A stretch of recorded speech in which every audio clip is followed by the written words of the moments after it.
नमस्कार मित्रांनो आपण पशुसंवर्धन विभागामार्फत आता आपल्याला जे काही अर्ज केले होते तर आता पशुसंवर्धन विभागामार्फत निवड झालेल्या लाभार्थ्यांचे जे काही अर्ज केले होते यासाठीचे मेसेज यायला लागलेले आहेत।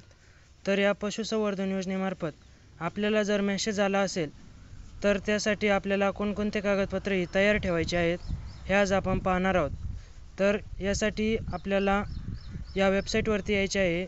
या वेबसाईटची लिंक आपल्या डिस्क्रिप्शन बॉक्समध्ये देखील देण्यात आलेली आहे व येथे आल्यावर आपल्याला इथे 3 डॉटवर क्लिक करायचे आहे व यानंतर इथे 2 नंबरचा ऑप्शन योजनेचा तपशील यावरती आपल्याला क्लिक करायचे आहे व येथे थोडे खाली स्क्रोल करायचे आहे।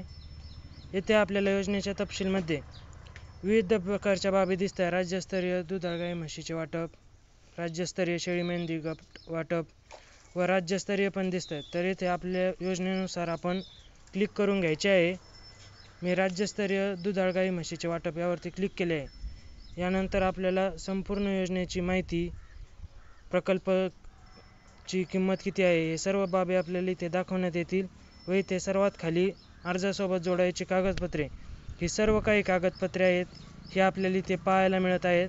तर आपण ही अशा प्रकारे ही सर्व कागदपत्रे या वेबसाईटवरती येऊन आपण पशुसंवर्धन योजनेसाठी लागणारी ही सर्व कागदपत्रे पाहू शकता व अशाच नवीन माहिती जाणून घेण्यासाठी आपल्या चॅनलला आत्ताच सबस्क्राईब करा, लाईक करा, शेअर करा। धन्यवाद।